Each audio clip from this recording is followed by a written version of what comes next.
తెలంగాణ రాష్ట్రంలో అత్యంత కీలక పాత్ర పోషించే ఆర్టీసీ కార్మికులు తమ హక్కుల సాధన కోసమై ఏదైతే ప్రభుత్వం ఇచ్చిన హామీ ఏదైతే ఉందో ఆర్టీసీని ప్రభుత్వంలో విలీనం చేస్తాం, పీఆర్సీ అలాగే ఇతర సమస్యలన్నీ పరిష్కారం చేస్తామని చెప్పి గద్దెనెక్కినటువంటి కాంగ్రెస్ ప్రభుత్వం మరి నేటికి సంవత్సరాల కాలమైనా కూడా ఏ ఒక్క సమస్యను పరిష్కరించకపోవడం వల్ల ఆర్టీసీ కార్మికులంతా కూడా అత్యంత చాలా బాధలో ఉన్నారు.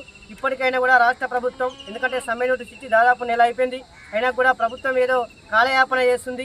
ఈ కాలయాపన వెంటనే మానుకొని చర్చలకు పిలిచి ఈ వెంటనే ఆర్టీసీ కార్మికుల సమస్యలు పరిష్కరించాలని జేఏసీ పరంగా డిమాండ్ చేస్తున్నాం. లేని పక్షంలో ఈ నెల 7వ తేదీ నుంచి ఆర్టీసీ కార్మికులందరూ కూడా ఈ రాష్ట్ర వ్యాప్తంగా సుమారు 50,000 మంది కార్మికులు పనిచేస్తున్నారు. వీరంతా కూడా నిరవధిక సమ్మెలోకి వెళ్తామని ఈ సందర్భంగా రాష్ట్ర ప్రభుత్వాన్ని చేస్తున్నాం.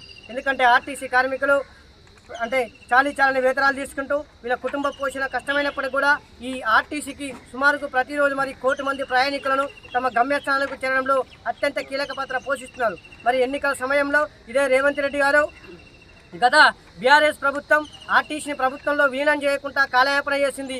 మేము గిట్ట అధికారంలోకి వస్తే తెల్లారే మేము ఆర్టీసీని ప్రభుత్వంలో విలీనం చేస్తాం, వీళ్ళందరినీ కూడా ప్రభుత్వ ఉద్యోగులుగా గుర్తిస్తామని చెప్పినటువంటి మరి ప్రభుత్వం నేటికి సంవత్సర కాలమైనా కూడా ఏ ఒక్క సమస్య కూడా పరిష్కరించలేదు. అలాగే మరి వీళ్ళకు రావాల్సిన పీఆర్సీ 2017కు సంబంధించిన పీఆర్సీ డబ్బులు, అలాగే 2021, 25 2 పీఆర్సీలు రావాలి, పెండింగ్లో ఉన్న డిఏలు, అలాగే ఈ యొక్క ఆర్టీసీలో యూనియన్లు రికగ్నైజ్ చేయకపోవడం వల్ల కార్మికులపై విపరీతమైన మేనేజ్మెంట్ ఒత్తిడి తీసుకొచ్చి వాళ్ళందరూ కూడా వేధింపులకు గురి చేస్తుంది. ప్రతిరోజు ఎక్కడో ఒక్కడ ఆర్టీసీ కార్మికులు వేధింపులకు గురవుతున్నారు. వెంటనే వీళ్ళందరికీ కూడా యూనియన్లను ఆహ్వానించాలని కోరుతున్నాం. అలాగే ఈ ఆర్టీసీని విలీనం చేయాలి. అలాగే ఇతర ఏవైతే ఉన్నాయో హైకోర్టు ఈ యొక్క రాష్ట్రంలో ఉన్నటువంటి హైకోర్టు కూడా చెప్పింది ఆర్టీసీలో ఎన్నికలు నిర్వహించండి.